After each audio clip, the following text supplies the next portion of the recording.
Welcome to the So Much More podcast, where we talk with people in the custom window treatment, soft home furnishings industry, and so much more. I'm your host, Seal DeGuglielmo. My guest on the podcast today is Skye Livingston. She fell in love with fabrics and sewing at a young age and earned her BFA in fiber arts from the Kansas City Art Institute. Her journey to the soft furnishings world came by happenstance after a decade of navigating through fine arts, nonprofit administration, education, and production dyeing and sewing. While her first business, Hello Hue Studio, has been relegated to the back burner as she builds her custom soft furnishings business, Livingston Textiles, LLC, she still finds the time to occasionally indulge in natural dyeing and teaching those skills to others. Teaching and passing on information is one of the things we cover today in the podcast. And again, I just always love talking with people who are new to our industry and finding out how they learned their skills, how they're developing their skills, and what their plans are for the future. I really hope that you enjoy hearing from Skye today. Skye, thank you so much for agreeing to talk with me this morning. How are you? I'm doing well, Seal. How are you doing? I'm good. It's nice to meet you in person. I've been following you for a little bit, and I'm really curious to learn more about you and your businesses, if I have that correct. Yes, exactly. All right. So introduce yourself. Tell me a little bit about where you live and what's important in your life, and then we'll dig in and start talking about your businesses. Sure thing. So I'm Skye, and I have been located on, it's called the Seacoast section of New Hampshire for, it'll be 5 years now, actually. Okay. And which is kind of a big thing for me. I was moving around a lot in my early adulthood. And so to be in the same place for a long time is really exciting. And it has cleared up a lot of mental space for me to actually grow into having two businesses, which is a new thing. Okay.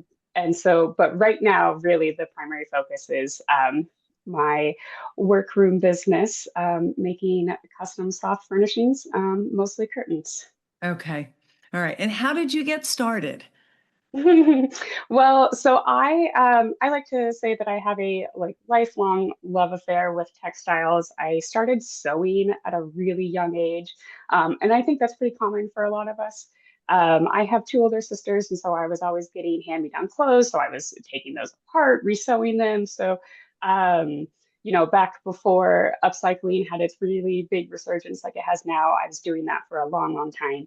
And I always knew that I wanted to work creatively and that I wanted to work with textiles. And so it was a pretty easy choice for me to pursue a fine arts degree in fiber arts. And so Okay. I have a fine arts background working with fabrics. And, that is an interesting foundation to come into something as precise as draperies and cushions. But there have been a lot of strengths in that as well. And so after I got my degree and I was figuring things out, eventually down the road, I started my first business, which was Hello Hue Studio. Mhm. And that was me using my natural dyeing skills and dyeing denim and making products out of it. And then from there, I was fortunate to transition over into soft furnishings. Okay.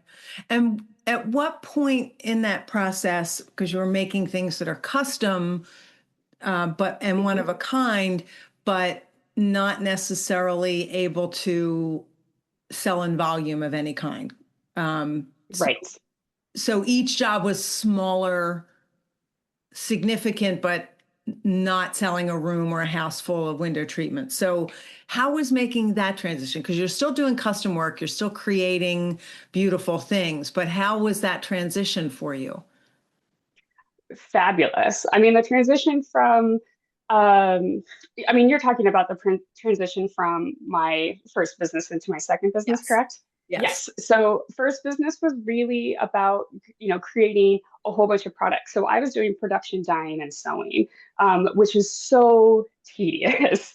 Um, and it took all the joy out of it. I really experienced a certain amount of burnout from that really took a lot of the joy of creating out of it for me, which is really heartbreaking because I love sewing and I love working with fibers. And so working on these really more specific custom pieces is just, everything is different and it's a new exciting challenge each time as opposed to just sewing the 200th zipper of the day or whatever it is, Yes. that, oh my gosh.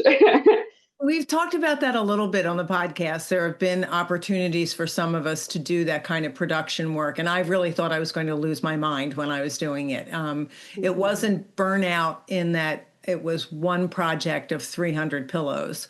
But Mm, after about the 12th pillow, I was like, oh, yeah, this kind of work is not for me.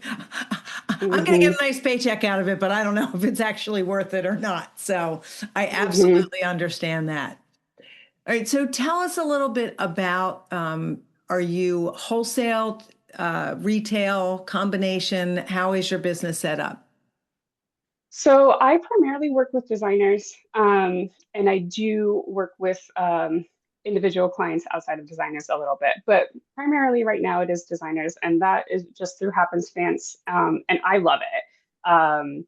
Having that relationship, having someone to work with me and the client in tandem has been really helpful, who understands kind of both sides of it. That's been so fabulous. Okay. Yeah, I happen to love working with designers as well, but not everybody does. I understand that. Gotcha. Yeah, yeah. It's two sides to it, of course. So I'm interested, Skye. You said a lot of us learned as kids growing up to sew, but Mhm. you are significantly younger than a lot of people who are in this.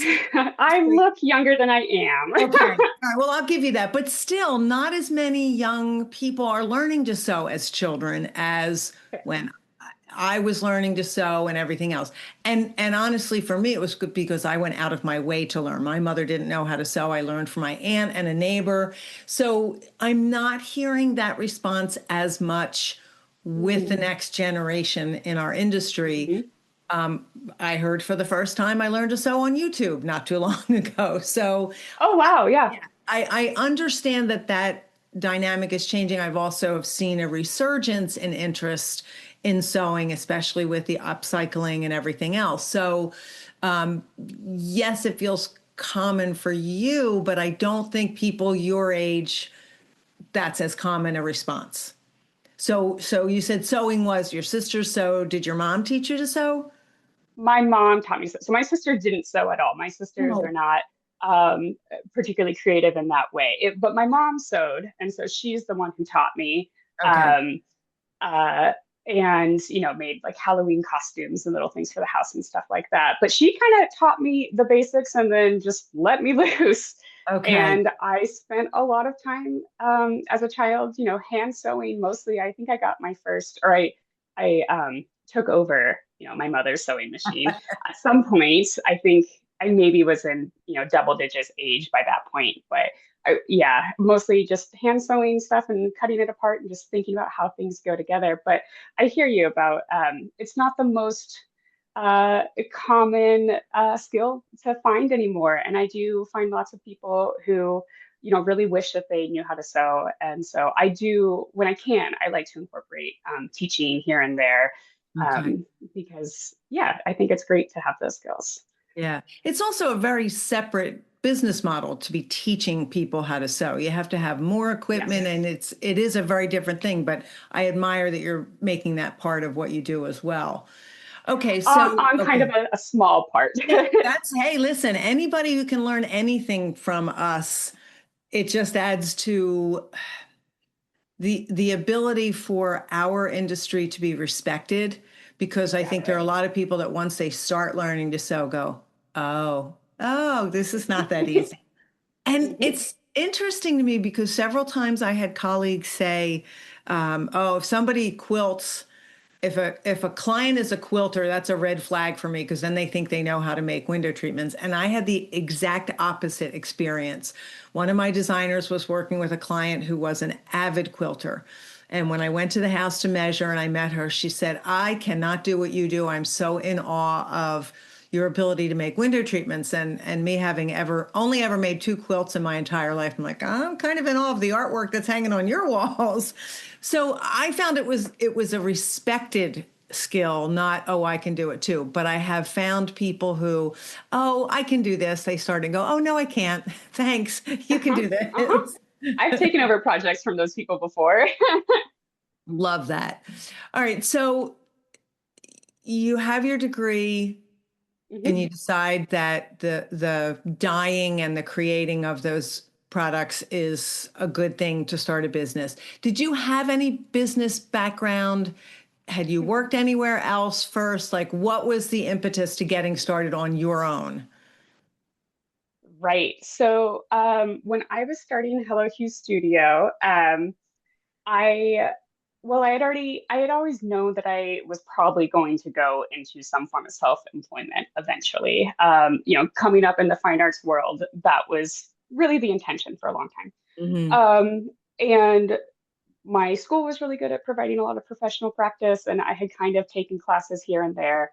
And then in 2018, 2019, I got really serious about it. So I started taking more business classes on the sides and really starting to do research and plan out my business. Do you see where I'm going with this? I incorporated, so I started my business really intentionally February of 2020. And I had a Ah. whole plan markets and I had a business plan, a business advisor, and my partner and I at the time were actually living in rural northern Vermont and had decided to move to this area where we are now um, because there were more opportunities for the type of work that we want to do. He's also a creative, and um, and so we had all these plans in place. He had put in, his semester's notice at the college he was working for, and then a couple weeks later, everything shut down. And so then I was self-employed way sooner than I anticipated because I had a job in which I was essentially going to transition out and have a Okay. much longer runway. Um, and and we just kind of went for it. So we um, changed our plans a little bit. But then I just found myself, in, in a studio space and with this business that needed to pivot, and I just pivoted with it. And I'll tell you, the first 2, 3 years of doing that was so hard, especially at the time, and just feeling like there was so much uncertainty with all the markets and people, weren't buying a whole lot, in 2020, especially because unless you were online, and I didn't have all my online stuff. So it was a really, really rough way to start a business. However, I have since learned that so many people who are successfully self-employed for a long time have one, sometimes two little kind of starter businesses Right. that then transition into what they want to do. So I have this kind of whole toolkit of like experiential learning with business classes and dealing with all of the chaos of the real world at the same Right. time. Okay. It has been interesting to talk, and sometimes when I realize that we are 5 years away from that already, that blows Uh-huh. my mind.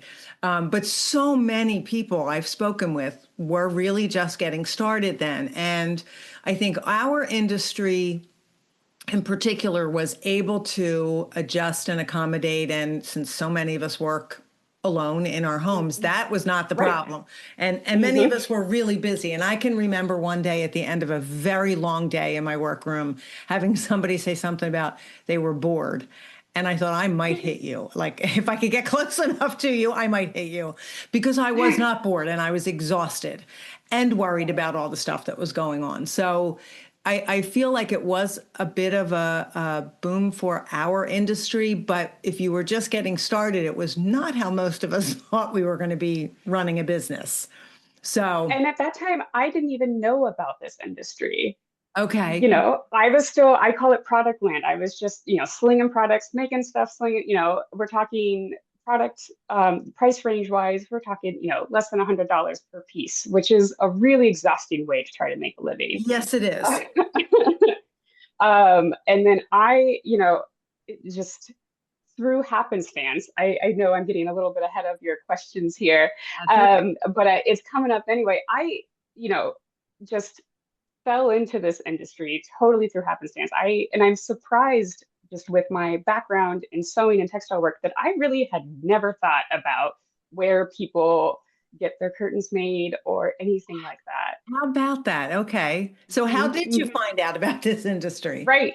So, a good friend of ours has a high-end cabinet business, and his designers were just pestering him about trying to find a workroom, which we now know is what it's called. I had no idea. He didn't know that that was what they were looking for. Um, and he just kind of put them in touch with me. And I thought it was a really like specific project basis. I thought they needed like one specific curtain here and a cushion there. And I show up, at this house just thinking that it's going to be a small thing. And all of a sudden we're walking around to each room talking about window treatments. And I was like, oh, I I feel like maybe I fell into something here that I don't really know what I'm dealing with. So it really was just a trial by fire. I feel Mhm. like I built my business backwards because I had a client before I even really knew what a workroom does. And I don't think you're unusual in that, Sky, because it surprises me a little bit in this day and age because of social media and everything that's out there. But I think many of us did not realize that we were workrooms or that this was an industry. I literally had somebody recommend to me that I start doing it because I was doing something completely different. And the same thing, like I can remember the first couple jobs going in and going, oh, I thought I was going to make one thing. Oh, okay, this is this. Yeah. All right, I can do this, but I'm not sure how. Exactly. Yeah. That part I think can be very overwhelming. And I think when I talk with people about being resilient, that's one of the things I think about because so many of us have found ourselves in exactly that situation. Oh, I thought we were making a bench cushion. Oh, I see we're doing lots of things here. And just going, okay, I can do this and panicking Hmm. on the back end. Yes, exactly. I Okay, felt that immensely. I'm sure. So, where is your studio? Is it in your home? Is it separate from your home? Where do you work? I work out of my home. So I've had both. I worked in my house for a long time, but when we moved here, one of the reasons that we moved here is because there are these big, beautiful mill buildings, most of which have been turned into loft spaces, some of which have been turned into studio spaces. And so I'm super fortunate in that I live a mile and a half away from the mill building that houses my studio. Okay. And it's beautiful and I love it. And it overlooks a river and it's just fabulous that it's really close by to be convenient, but there is still that level of separation. Okay. All right. And I hear that frequently when you have that level of separation, it makes a big difference in ending your day and not continuing to work late into the night and things like that. Okay. Well, there's still that sometimes. Yeah. Yeah, I think that in the industry that we're in and the things that can go wrong, that do go wrong, we all find ourselves in that spot once in a while. Hmm. Okay, so what have been some of the biggest challenges for you, Sky? Hmm. I think, I mean, initially the challenge was finding the resources and trying to figure out what resources were, professional level resources and what were more for the home sewer and trying to discern um, which techniques and skills needed to be utilized specifically on the professional end.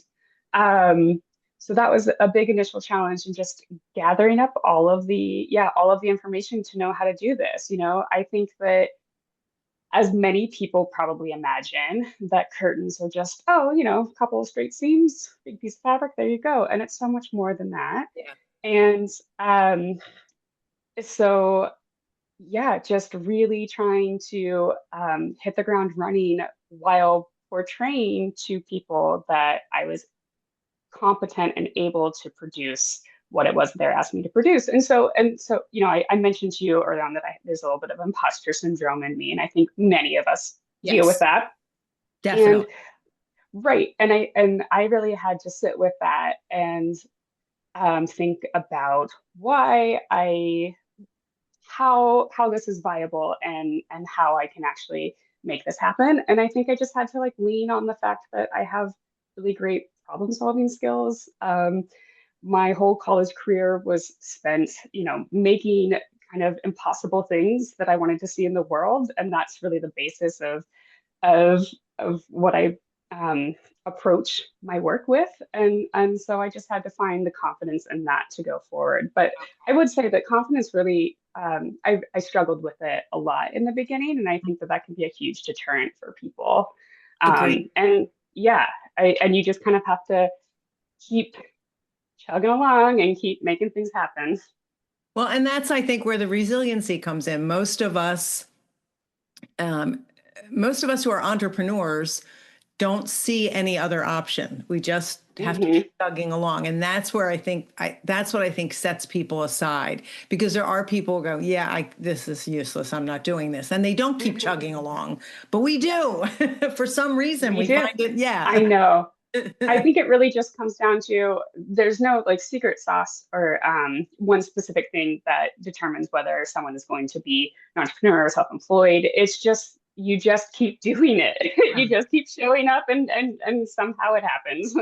And I also feel like it's such an unknown, especially any of us who worked in any career, any job, anything. There are certain expectations, and then you get into this, and you're like, you kind of lose your expectations because you don't know what's going to happen from one day to the next. And that, Hmm. I think, for those of us who really despise the production sewing, I think that's part of the excitement of it. Like, I don't know what today is going to bring, and I don't know what I'm going to have to get accomplished today. And that to me has always been, I like the difference in my days. I love that it's not the Yes. same from day to day. Absolutely. All right. So, what were some of the first business purchases you made? Because again, this was not I'm opening a workroom, because you didn't know that there was such a thing. But as Right. you said, comparing home sewing versus industrial sewing. So what were some of the first things you thought were necessary to buy or Sure. acquire? Yeah, so I was fortunate in that I was able to take advantage of the opportunity to enter this industry when it was, when I found it in my lap, because I already had a studio space, a big work table, a Okay. bunch of sewing machines. I already had an industrial sewing machine. It was, an old one. And so my first real big purchase was I bought a industrial walking foot sailright sewing machine. So um, but that was still before before I was planning on being a workroom. Right. um, and since then, I've bought the industrial serger and the industrial blind hemmer. So I've really just been investing in my all of my equipment that I need for everything. Okay. All right.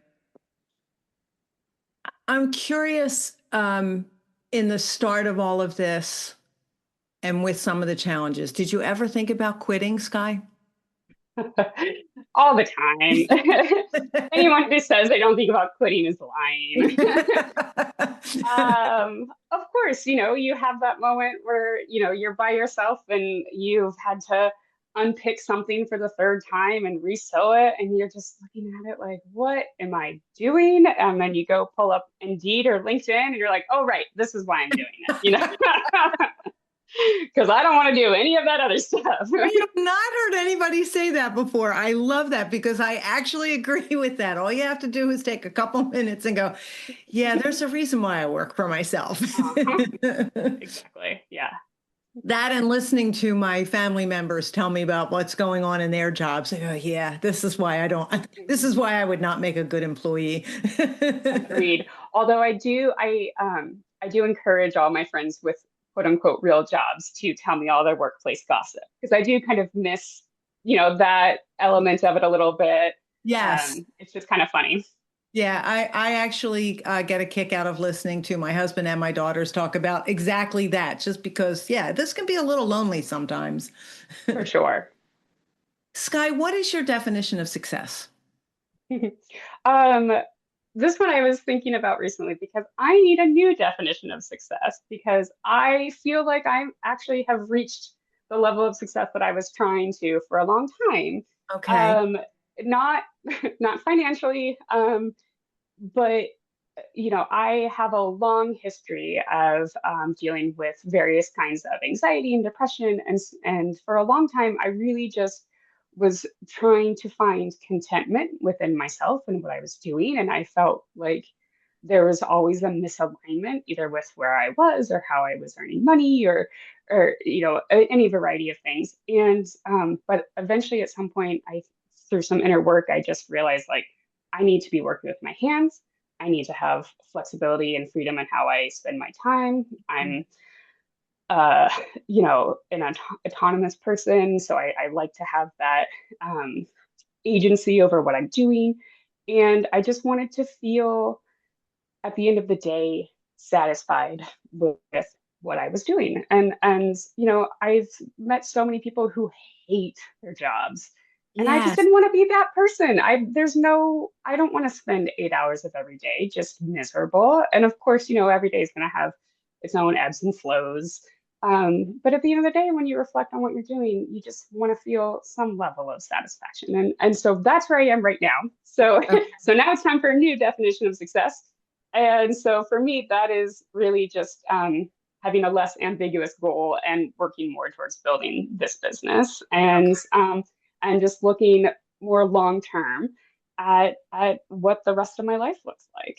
Okay. And this business is a part of that and growing that and getting it Right. to certain levels. Okay. I love that. And I've heard, I often think I should start doing some research on entrepreneurs and anxiety and depression because a lot of us do struggle with that. And I Absolutely. sometimes think you mentioned autonomy, and I know that for a lot of us, having that deadline creates more anxiety, but at the same time, if we had to work for someone else, it would be a whole different level of I don't care enough for that to be motivation for me, and struggling with everything that goes along with anxiety and depression. So I'm always, and the other thing is, I almost never get a definition of success that is literally money related. It might be growing the size of a business or employing people or something like that, but it's almost never a dollar amount or a when I can afford to buy this, I will consider myself successful. I feel like it is more about the achievement of balance and a life work combination that allows us to be the people we really want to be and not that person, as you just mentioned.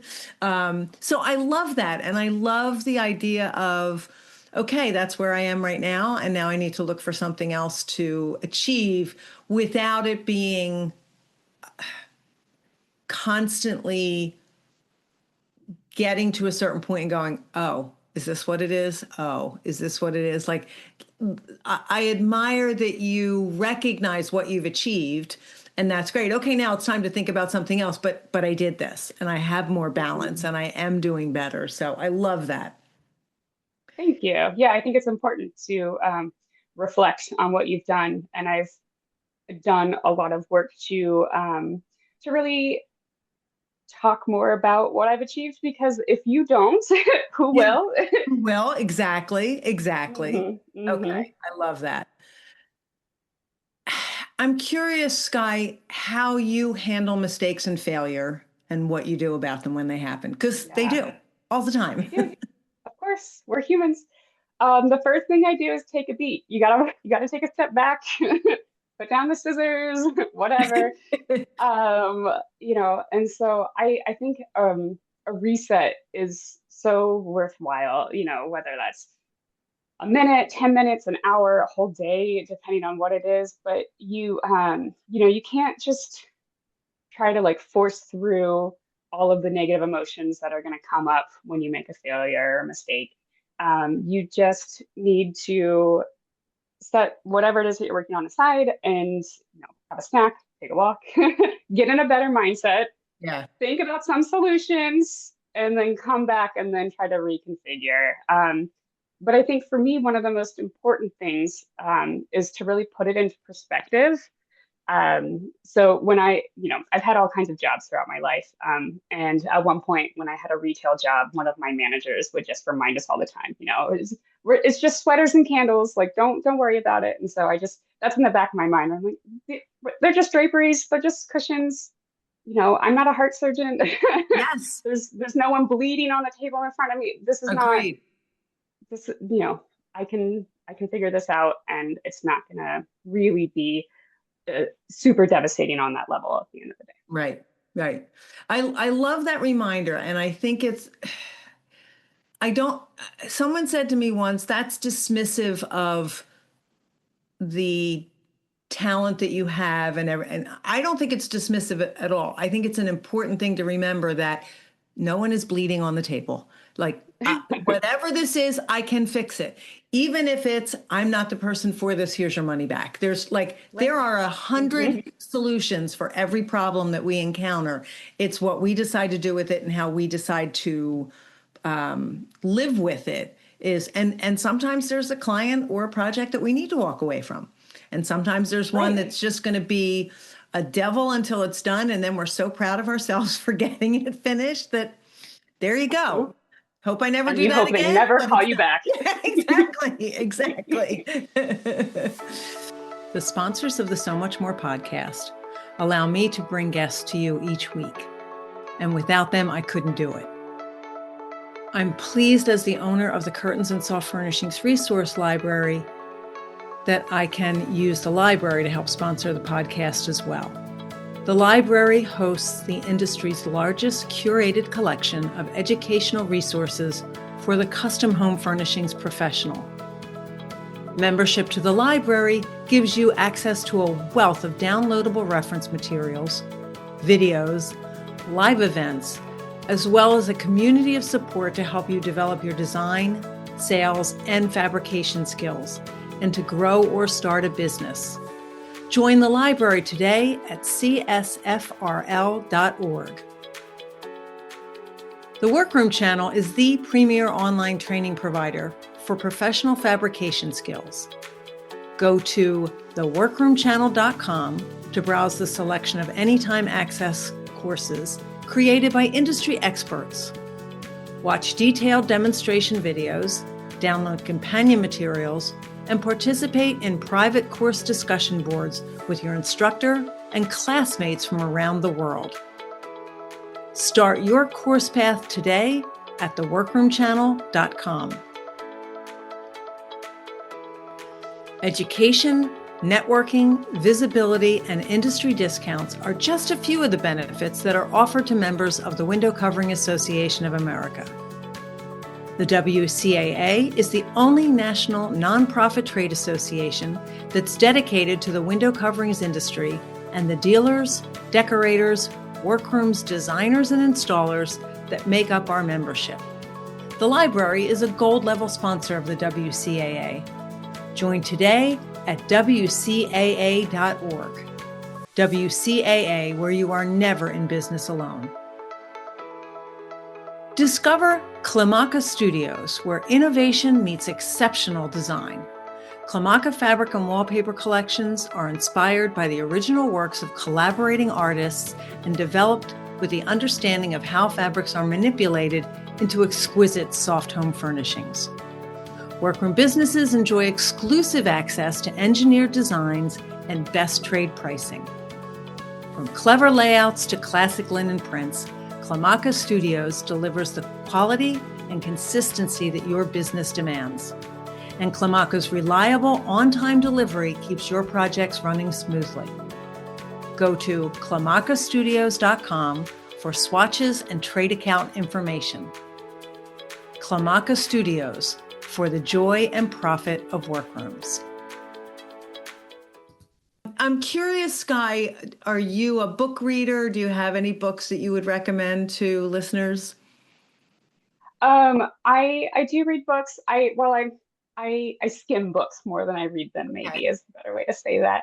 Um, but so when I was really looking to become self-employed and start my own business, I did take a lot of time to think about what business looked like for me because I knew I didn't want to just build the kind of conventional, top down, making, crazy amounts of money or whatever that people think that they're going to be doing. And so one of the best books that I read is called Small Giants. No. Um, Yeah, it tells the stories of several different businesses that lead their businesses in a, how would I describe this? In ways that work for them. They make choices based on, really treating their employees well and or like working within their lifestyle, capping growth at a certain amount, Mhm. all these kinds of things that maybe fly in the face of capitalism to a certain extent. But that's they're not in the business to make the most money possible. They're in the business, like we established, to have some kind of lifestyle and balance and to feel good about the work they're doing. And so for me, I think that reading that book gave me permission to design a business that looked how I wanted it to look to the Right. best of my ability. I think that's one of the things that fascinates me the most about this industry because I think we can choose the business model that works best for us, and it can be as large or as medium or as small as we want it to be. And it's Hmm. if we want to work alone and we don't want to have employees, we can do that and we can be successful at it. And if we want it to be an employee driven business and us at the helm, we can do that too. And it's one of those things, a lot of my guests have read The E-Myth Revisited. And I've been very open about the fact that it's one of the worst and best books I've ever read because it is true. If you are the one who's making everything, then who's developing and who's. So I had to come to terms with, okay, but what does that mean for me in my business? Okay, I see the accuracy of the statements.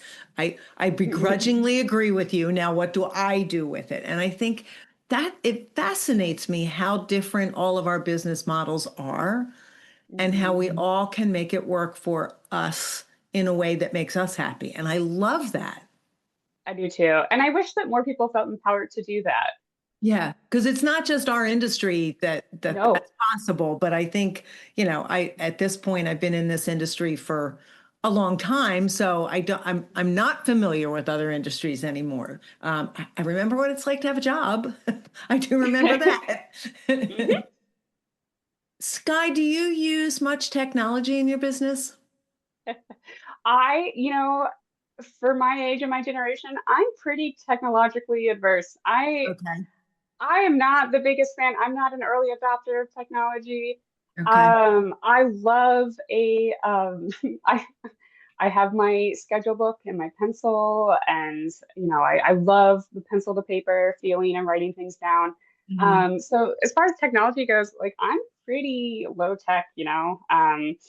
The one technology that I am more excited about implementing is just I have an iPad and I just need to start utilizing the features of Procreate a little bit more when I'm measuring Okay.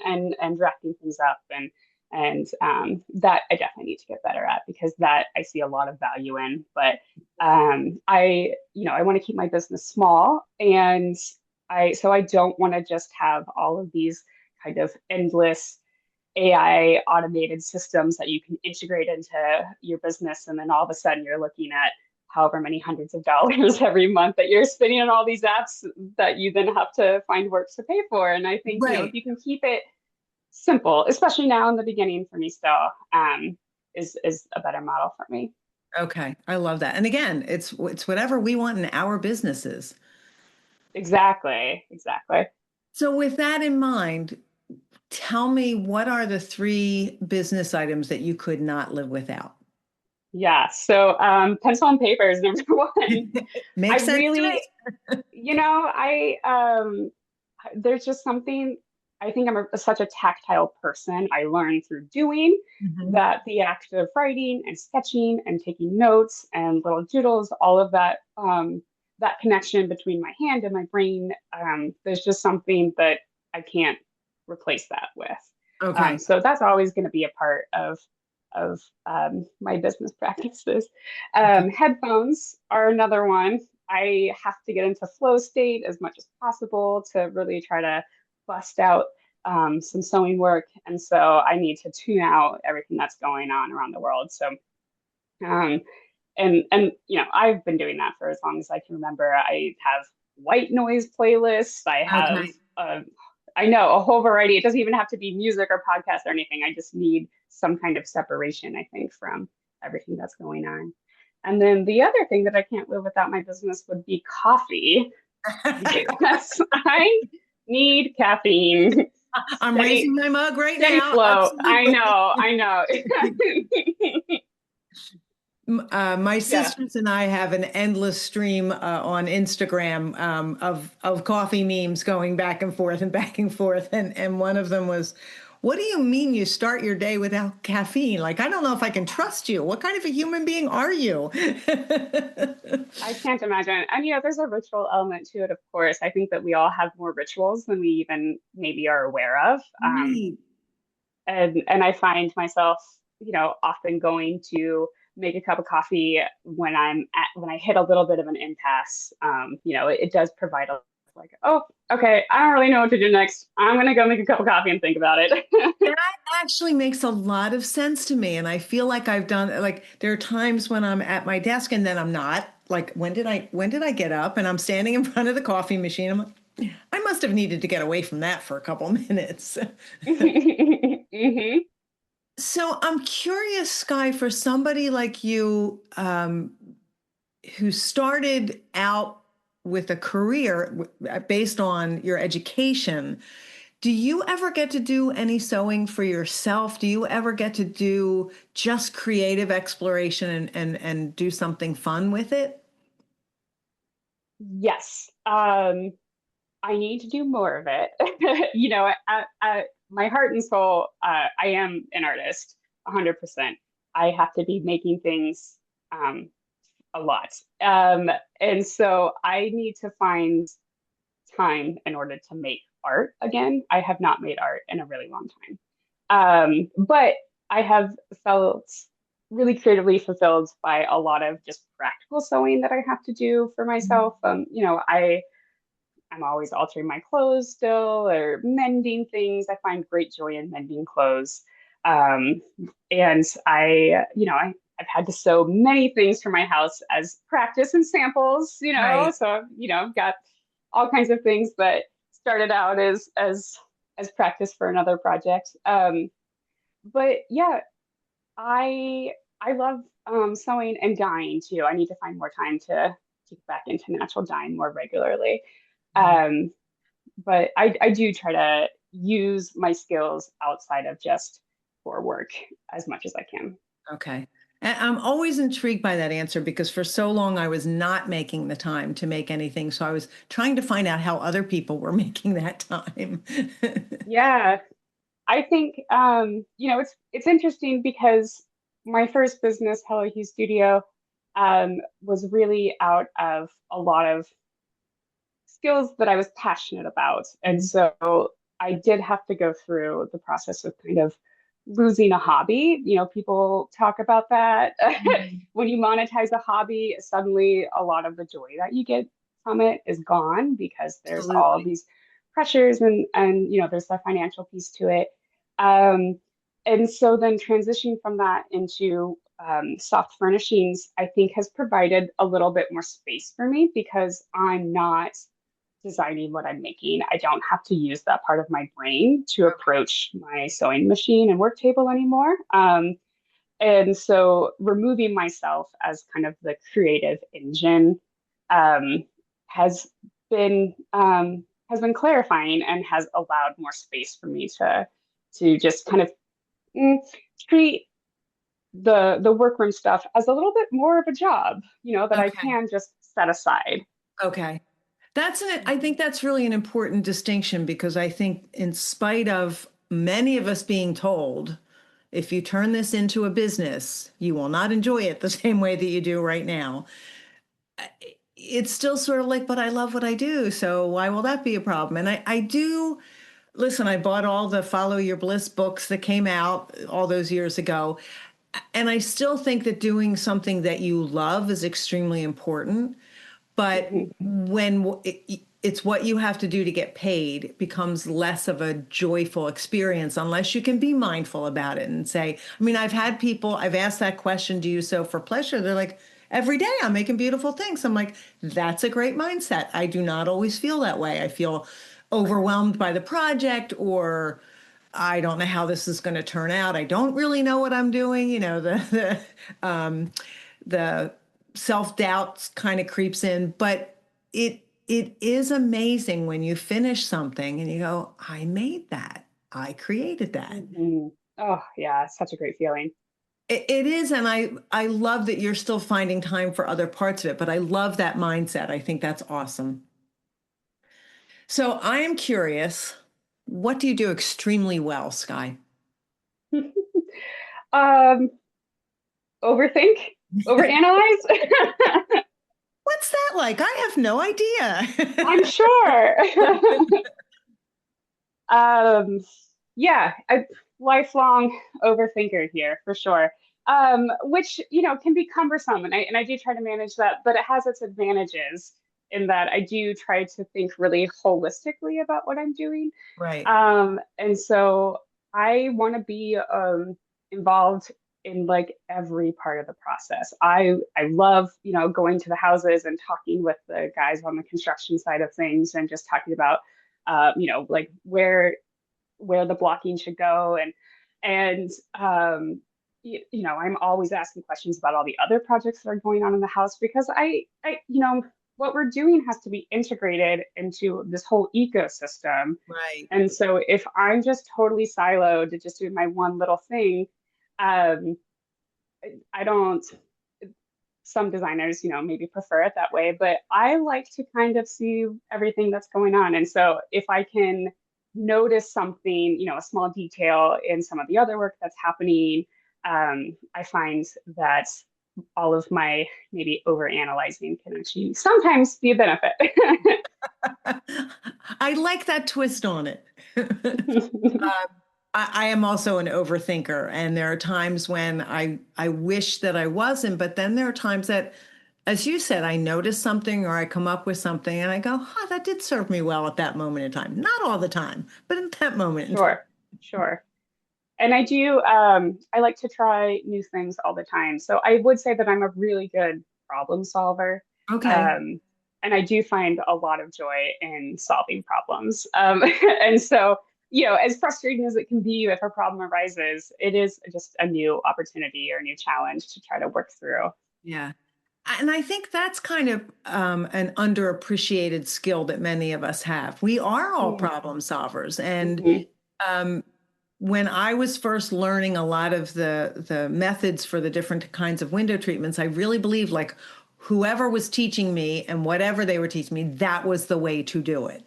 And when I Mm-hmm. started to come up with things on my own or to develop my own ways of doing things, it was sort of like, oh, I actually do know what I'm doing, don't I? Mm-hmm. And Which there is are one no of the window great joys treatments. Go ahead, I'm of sorry. running your business. No, you're fine. Yeah. I mean, we're all doing this.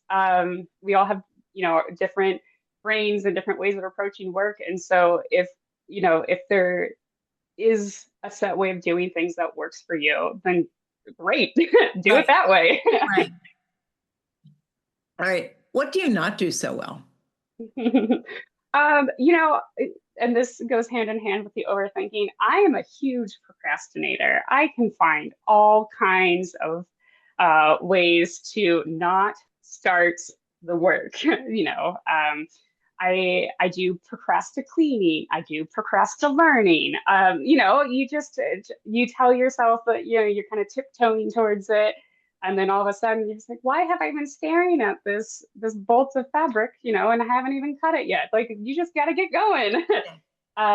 So that's definitely something that I need to work on more. But yeah, as it goes. Unfortunately, I have no help for you on that matter because I'm a huge procrastinator myself. So and it's been a lifelong goal to try to eliminate that as one of my I don't know what the right word is, one of my traits.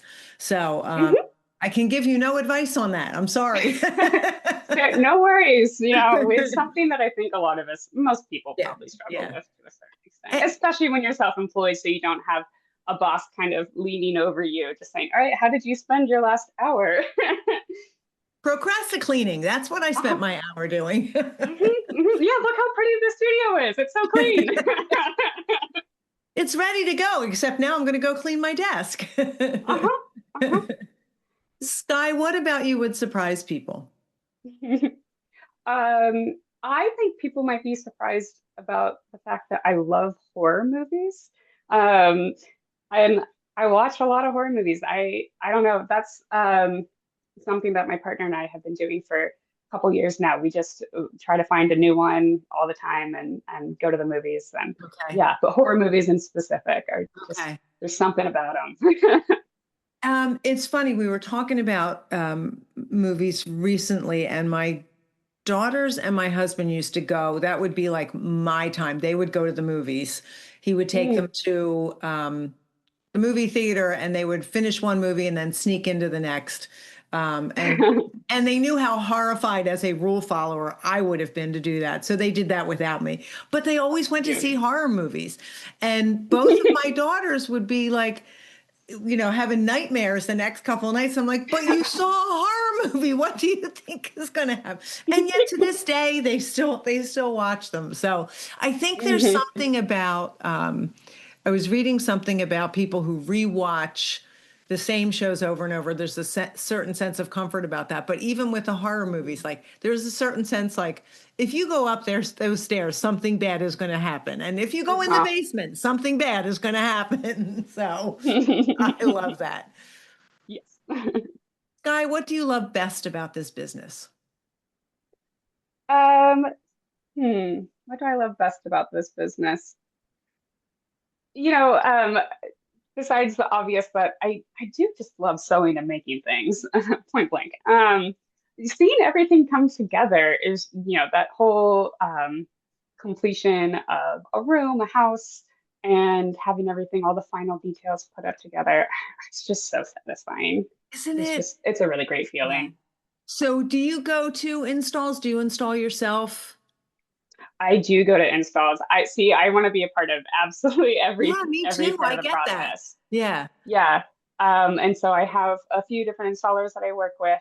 Um, and I'm just there on site the whole time. I do all the steaming and dressing myself as well. I don't know. I maybe I'm a little bit um over concerned about certain things like that, but I feel so weird about just like handing over all of these beautiful things to someone who doesn't. I mean, sure, they assume that a bunch of work went into it, but I just feel like they're not going to treat them the same way that I would. So Yeah. I'm pretty hands-on. Okay. I know that there are a lot of workrooms who are, here's your product, I'm done. And they're good with that, but I do, same for me. I want to see it where it's going to be. I want to make sure that everything I did was what I needed it to be. And like a little bit of that letting go, like, okay, I see it belongs here. I see everything looks good. Okay, now I'm good. So I can relate to that. What do you like least about this business? I struggle sometimes with, I'm sure as we all do, unrealistic client expectations. I am so sick of the proliferation of AI images that show, all of these beautiful, completely unattainable results of with fabric. Fabric has its own personalities, its own physicalities. It's just gonna do sometimes what it's gonna do. And I'm so sorry, I can steam your drapes a million times, but that dimple is just gonna be there Yeah. sometimes. And so that can be really hard to explain to people. Or to try to problem solve through that if they really just think that the more money they spend, they can just reach this unattainable level of perfection. And I call myself a recovering perfectionist. Like I understand the desire for things to be perfect, but I think that you just have to recognize that that's, perfect. What is perfect Yeah, at the end of the fabric day? is not perfect. It just isn't. Mm-mm, And that's mm-hmm, actually part of the beauty of all of it. But mm-hmm. if yeah, client expectations can be challenging sometimes for that exact reason. All right, so we talked about resiliency. How do you think you're resilient, Guy? I'm bad at quitting. Um, so I think that once I, get my teeth into something and it's in my brain, it's just going to be there until it's done. Hmm. And so I think, pairing that with how I deal with mistakes, where you just have to take a step back when things get frustrated, and so then you can return to them and remember why you want to be doing this work.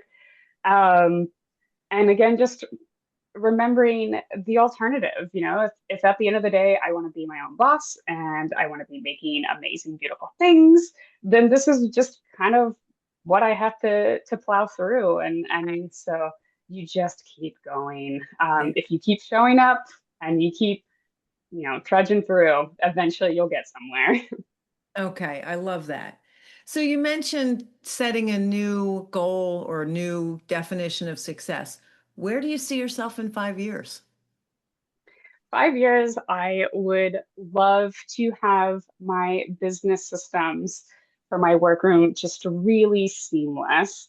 Um, and so that I'm not second guessing so much of the process. I find that that takes a lot of time. Obviously, I'm still very new to this industry, so that is just par for the course right there. Right. But I'm really excited about, just gaining more experience and just um, with every project I complete, I can just, tweak things a little bit to get more towards a really like fluid, smooth back end of the business.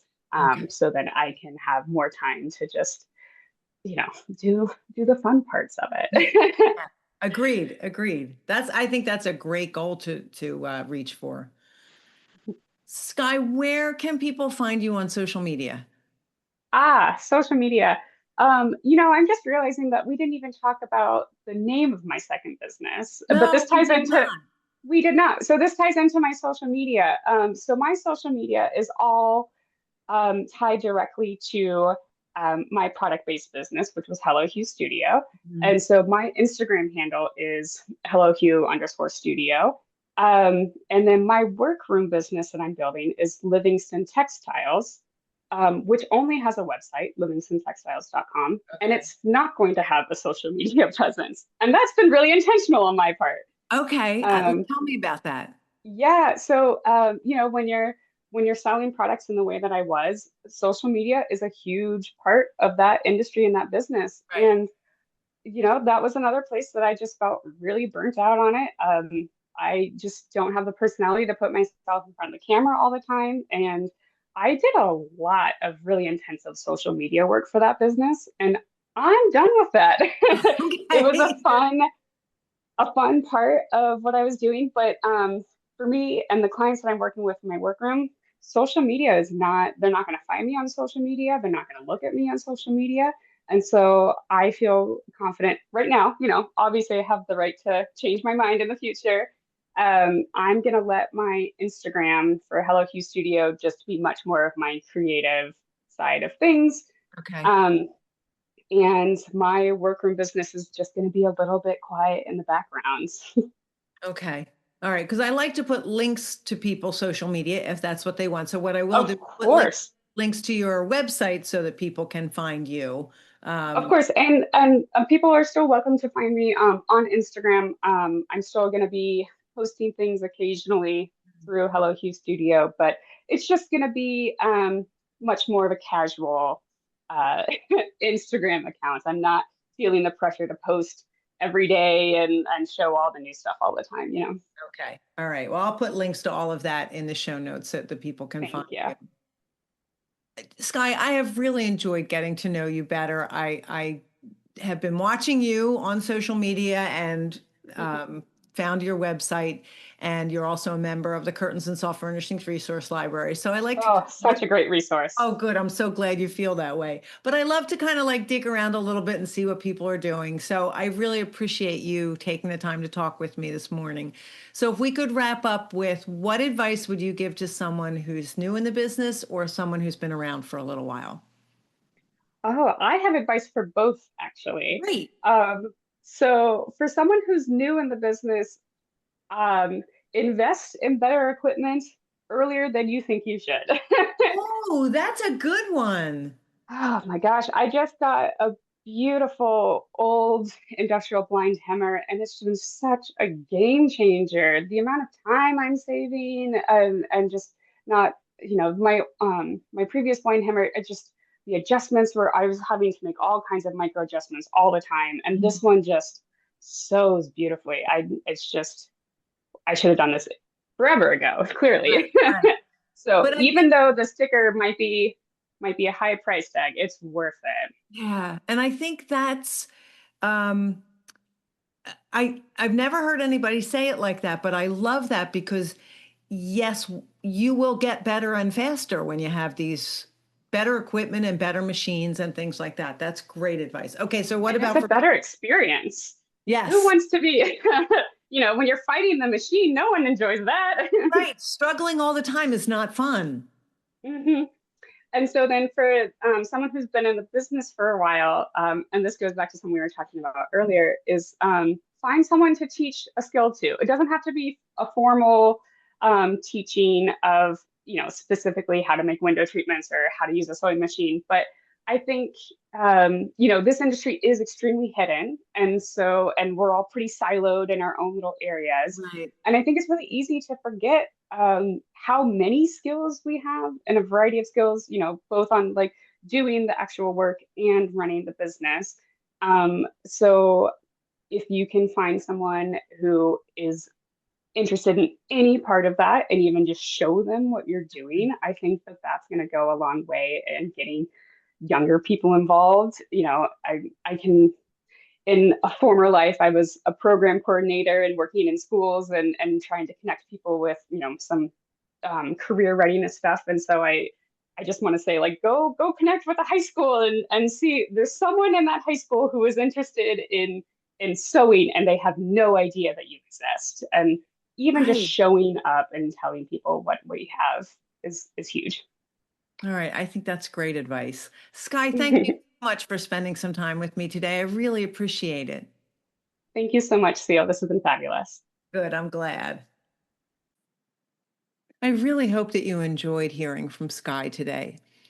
It really has been fascinating for me to listen to and learn from the newer and younger people who are coming into our industry, how they found out about it, how they started their business, and what their desires are for their business. And I love to hear how many of us can take advantage of the fact that whatever business model we want this to be, we can make it work for us. I also love that Skye still refers to herself as an artist, and that while that part of her business, Hello Hugh, is on the back burner for now, that it's still a part of who she is. I really hope that you enjoyed hearing from Skye today. Thank you so much for listening.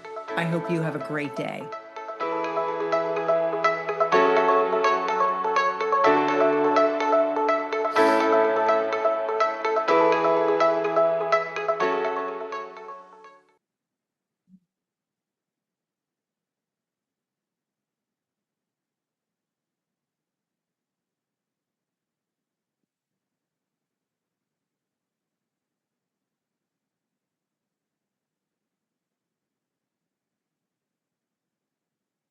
Did I just...